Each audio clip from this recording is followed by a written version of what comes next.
Welcome, welcome, welcome. This is the 41st episode of the Wise Mind Fireside Chats, Wi-Fi Chats, joined today by our normal conversationalists, Gabby Sheshlock, Erika Nadeau, and Brett Corcoran.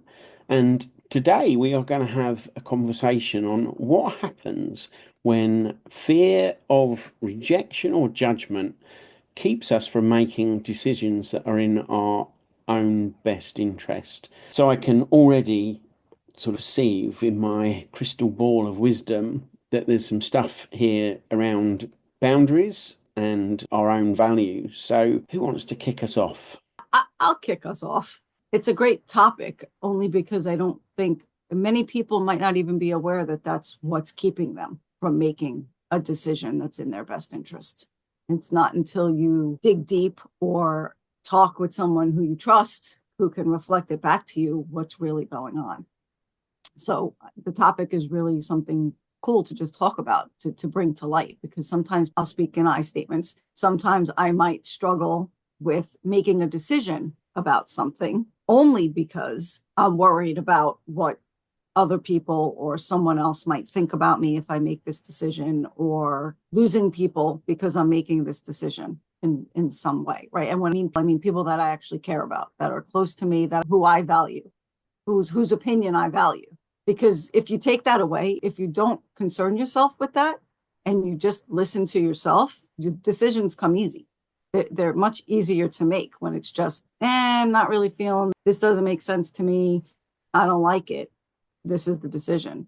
But it gets clouded because of that, the pressure. And I don't think it's something that you're aware of, that's what's keeping you in that struggle.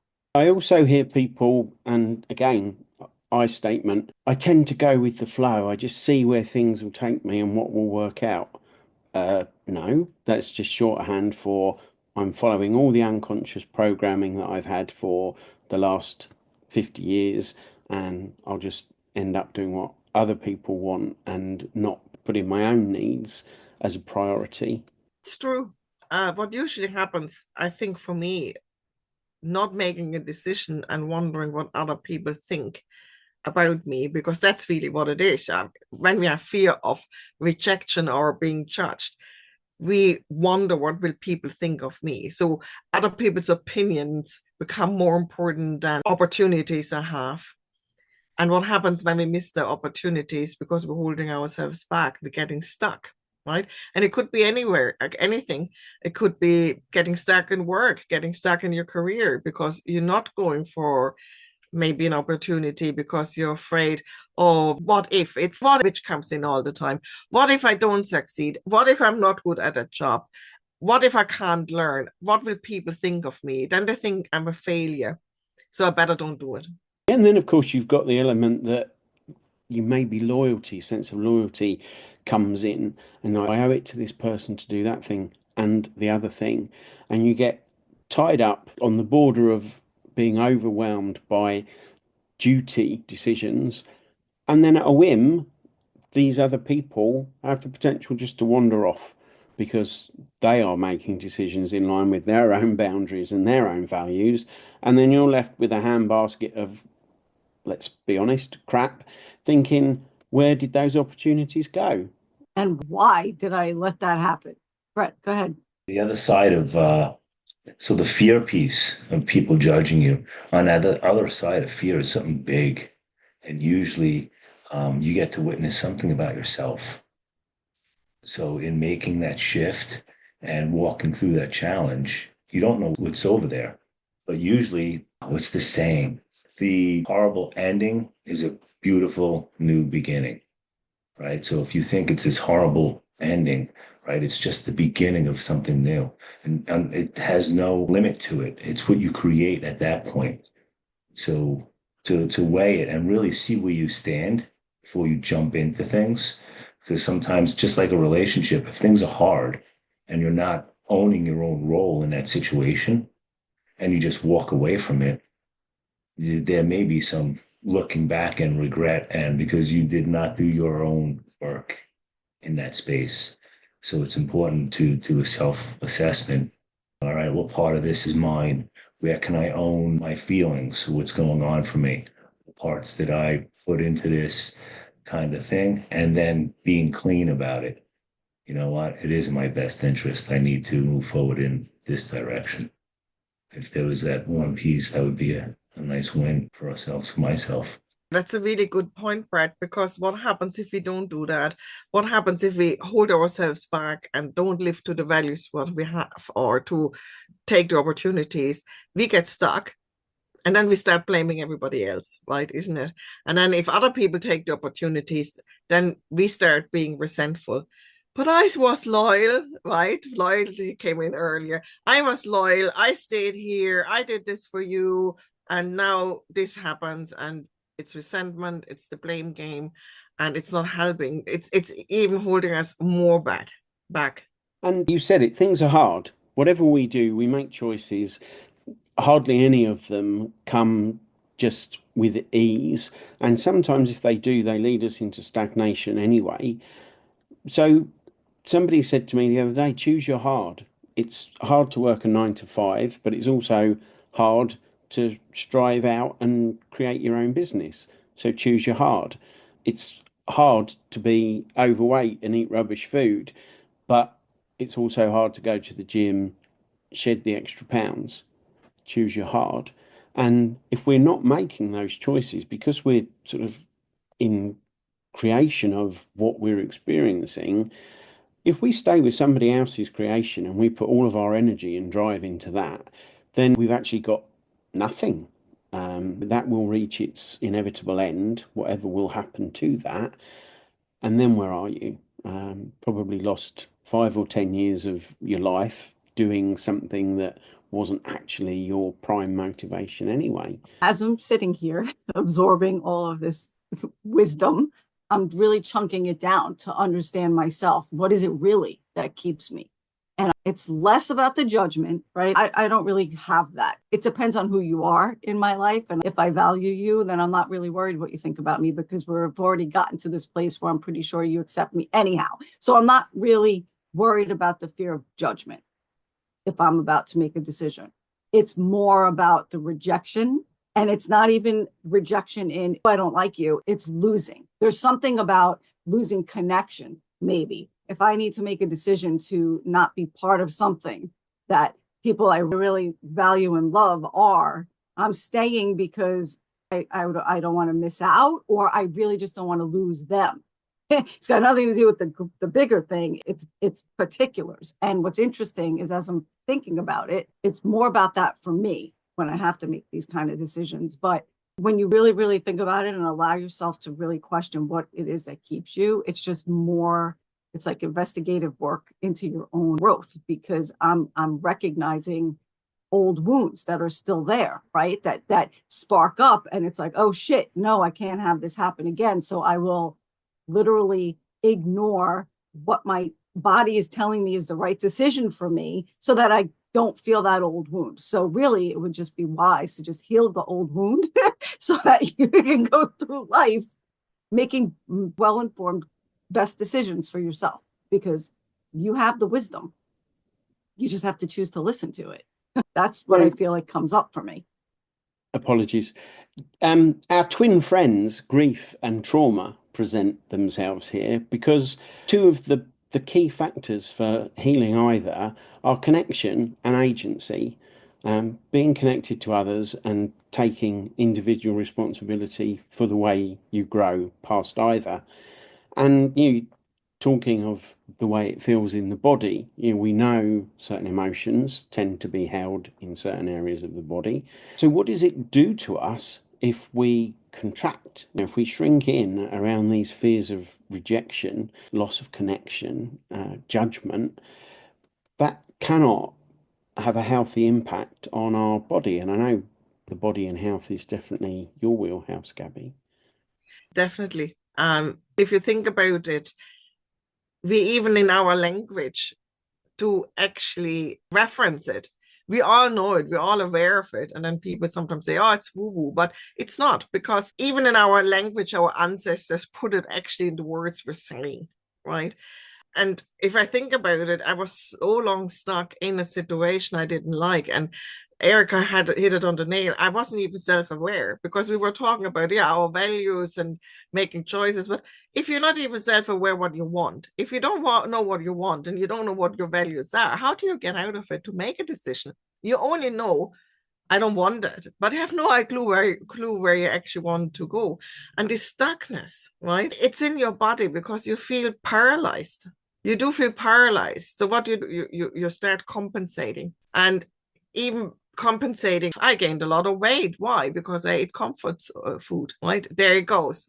Next knock-on effect. Right, and when we go in a situation, I have butterflies in my stomach. Why? Because our body physically reacts. So if you're constantly under stress, constantly having high level of certain hormones, right, it will affect our heart rate. I got high blood pressure. Why? Because I was stressed and a very stressful job for 25 years. It took its toll one day. Well, and the way didn't help. But that, as I said, all a knock-on effect. It's all related, right? Crazy. What are the things that we do or I do, right, that keep me from looking at my part, whether it's eating or how do I distract myself? If I stay more aware, there's so much more power in that presence of knowing what's going on within you, why you're feeling certain things. When you may have to separate yourself for a moment, I'll be right back and self-assess and see what's going on. If you feel it, like nobody's going to know what's going on. I got to go to the bathroom. You could just walk away. But in that self-assessment, that's where I think the power comes in to take control of what's going on. And I don't mean take control in manipulating, or it's just where you want to go and what direction do you want to go in this space, in the situation that's happening, because now I'm left in this feeling or whatever that may be for the individual at that time.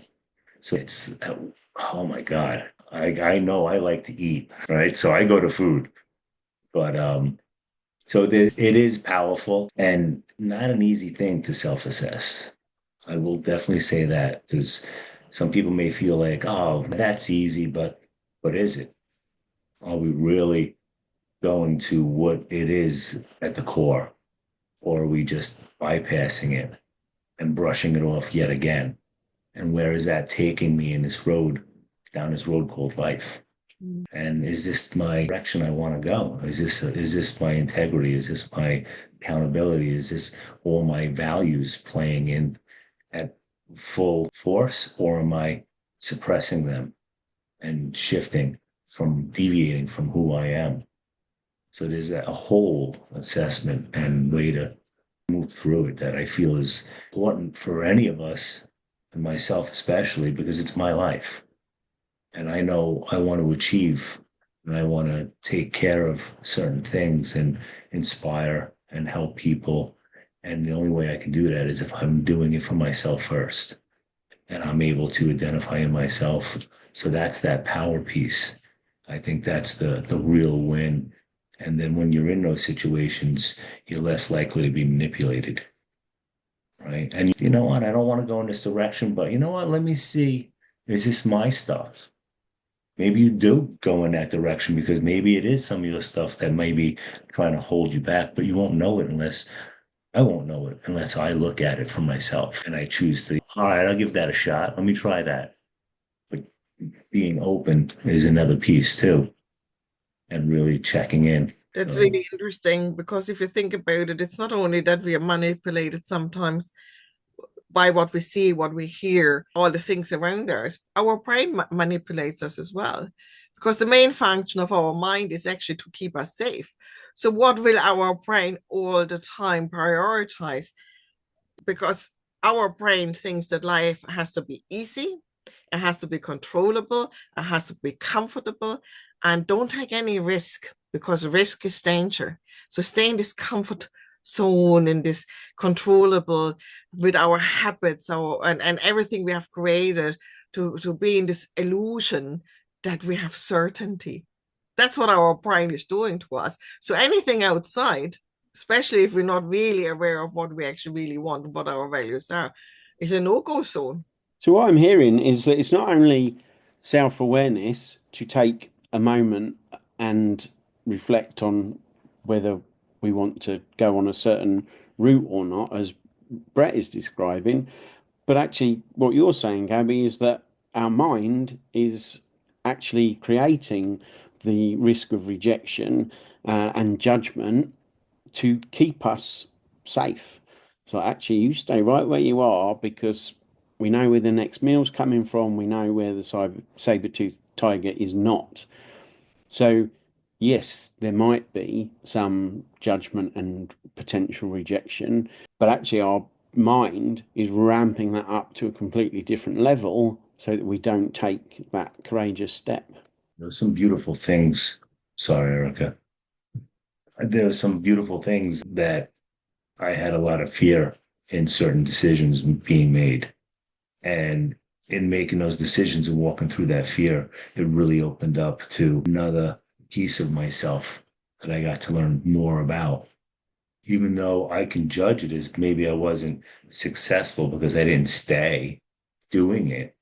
I wasn't meant to stay doing it. I was meant to learn about this other piece and all the different parts of myself and how to do certain things that just add on to who I am and create this bigger, stronger piece within myself and highlighting different strengths that I wasn't aware were there and how to persevere, right? I know I have that ability, but there was just different pieces that showed me that, wow, I really can do anything. It's a matter of where my mind is. And if I'm putting my mind in that direction and that drive and allowing myself to be challenged, and it is definitely not easy, but most things are not easy that are worth your time, right? So there is something about work that you put in, the benefit will wind up being huge. And I know I cut you off, Erika, so.